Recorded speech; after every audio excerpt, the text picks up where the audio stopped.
All right, let's jump into our abbreviated draft love-hate. Lawrence, let's start with you. Who's your love? Yeah, it's a combination between DeAndre Swift and Caleb Williams. For DeAndre Swift, for fantasy, he's still alive as of today. I do think there's two running backs who could possibly ruin that. That's J.K. Dobbins or Nick Chubb if they come in. But you talk about the Bears adding 3 veterans to their interior offensive line. You talk about Caleb Williams obviously getting that as well, but adding Colston Loveland at the tight end position, adding Luther Burden. After they drafted Rome Odunze last year, 2 receivers that play completely different roles. So this offseason, this draft was all about Caleb Williams. So they're trying to get the most out of him. Obviously, Ben Johnson now coming in. That's a plus for him, too. So I think this Bears offense as a whole is just winners right now in this. First 3 picks of theirs were all on the offensive side of the ball. They brought in Ben Johnson, to your point there, Lawrence. This is after, as you mentioned, drafting Rome Odunze last year. They brought in DJ Moore earlier. They are going to do whatever they can to make Caleb Williams work. We saw that in Carolina as well, and we'll get to that. But, I'm with you. Those are, if Caleb doesn't work this year, it's on Caleb. Yeah, you start to have some questions. Yeah. Caleb Williams, by the way, 40-1 to win MVP. He's probably not going to win MVP, but we said the same about Patrick Mahomes, Lamar Jackson, who were both 40-1. That type of range to win their years could come out of nowhere. He's got a ton of upside naturally. Another guy with a ton of upside, Matthew, is Ashton Genty. Yeah, look, Ashton Genty was going to be a superstar and a fantasy rock star wherever he landed, but I think he couldn't have landed in a better position than with the Las Vegas Raiders, right? So, he's competing with Sincere McCormick, Zamir White, and Raheem Mostert. Competing. Right, exactly. There's no competition? I all due respect to Mr. McCormick, Mr. White, and Mr. Mostert, no. No, Ashton Genty's going to get as much work as he can handle. He's a true 3-down back, obviously, we know it. Chip Kelly's offense, so think about, he's going to a head coach in Pete Carroll who loves to run the ball, loves to set up play action, play good defense, and run the ball, control the clock. And Chip Kelly's offenses, when he has been in the NFL, he's been top 10 in rushing yards 3 of his 4 seasons in the NFL as a head coach. He likes to run. You see my guy Dwayne McFarland there from Fantasy Life. He has his rookie supermodel. It's all there on fantasylife.com, but you just see how crazy the numbers are that Dwayne has in terms of since 2017, Ashton Genty is the number 4 running back overall since Dwayne's been charting with the supermodel, and it takes into as you can see, the film rating, the production rating, the draft capital, it all goes in to give him a number. He's at 91.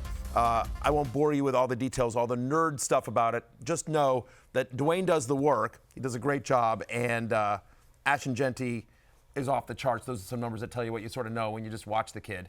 He's awesome. And landing in Las Vegas, I think, I don't see how he gets out of a fantasy draft after. I think he's one of the first 4 running backs.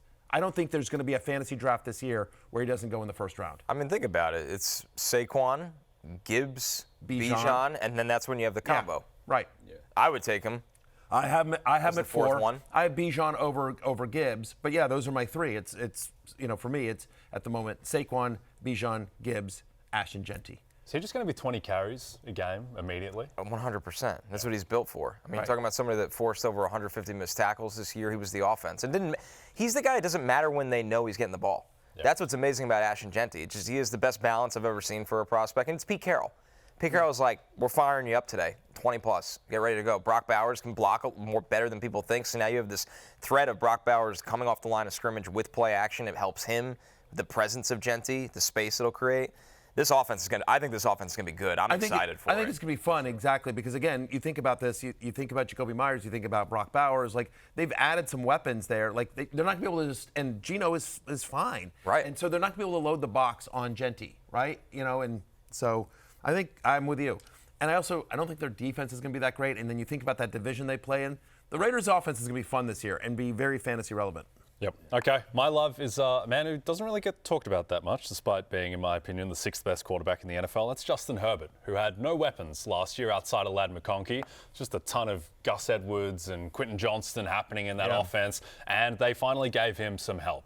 Year 2 of the Harbaugh regime, they take Trey Harris to give him a weapon opposite Ladd McConkey. They drafted Marion Hampton. I think this offense is just going to be a lot more explosive and have a lot more diversity. We saw how it broke down against the Texans in the wild card round, where if it wasn't Ladd McConkey, it was no one. And I think that just year 2 of this regime, the offensive line should be better than it showed in that playoff game. And now they have multiple weapons. And Justin Herbert, despite the 2 playoff failures, he is an elite quarterback. There is only a handful of guys that you would take over him. And yeah, they're probably going to lean more heavily on the run, but at the same time, they're going to have to throw some, often. And Justin Herbert, he can produce big numbers. He threw more down the stretch last year. I mean, they were very run heavy earlier in the season. And a Harbaugh, Greg Roman offense is always going to lean towards the run. But it felt like over the second half of the year, once Herbert got fully healthy and more comfortable in that offense, it felt like they let him throw a little bit more. And I'm with you, adding Trey Harris to McConkey.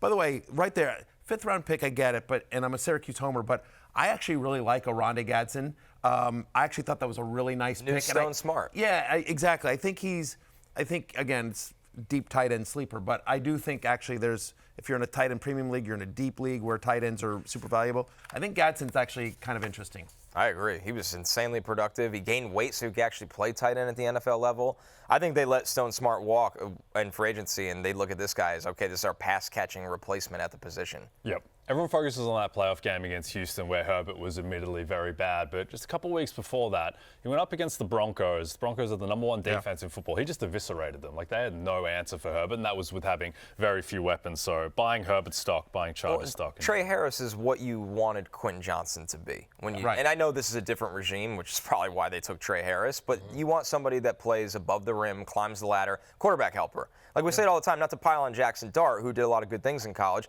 There's a lot of plays from Jackson Dart where, wow, thank God Trey Harris is down there. Right. Because he just caught the ball behind somebody's helmet or over somebody. So he's somebody that just makes life easier on the quarterback. Indeed. Okay, Connor, what's your love? The Lions' run game, right? This isn't flashy. This isn't sexy. They took 2 top-notch guards in Tate Ratledge and Miles Frazier. Tate Ratledge from Georgia, 3-year starter. Miles Frazier, multi-year starter at LSU. That's all they needed for this offense, for this run game to keep humming right now. Jahmyr Gibbs is going to be awesome. David Montgomery's still going to be really, really good.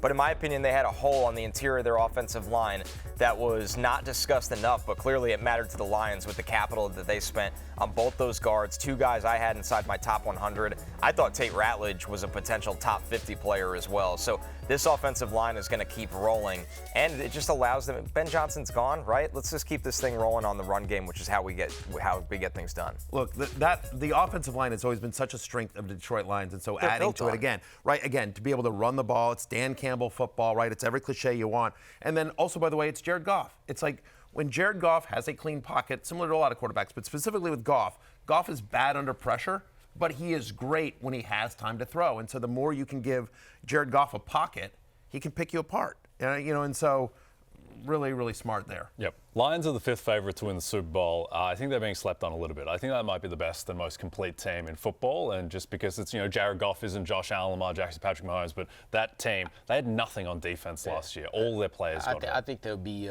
right back in the mix. They got there, and then they had their worst game when they couldn't have it against the rookie quarterback who was playing one of the best quarterbacks. And they were missing half their roster on defense. That's the thing. And that was for a long part of the season too. Yep. Right. Indeed. And they had a couple of bad turnovers there. And the Jamison Williams throw, that was awful. Yep. But I'm with you. I mean, I think other than the Eagles, they're probably the most complete roster in the NFC.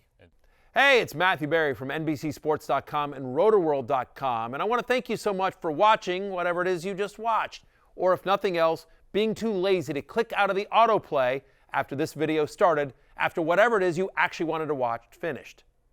But now that you're here, I'd like to take a moment here to ask you respectfully now, okay? I'm asking you respectfully to subscribe to the NFL on NBC YouTube channel. You'll get the latest RotoWorld fantasy news headlines, all sorts of great shows, including my own Fantasy Football Happy Hour. So go subscribe now. Again, I'm asking respectfully.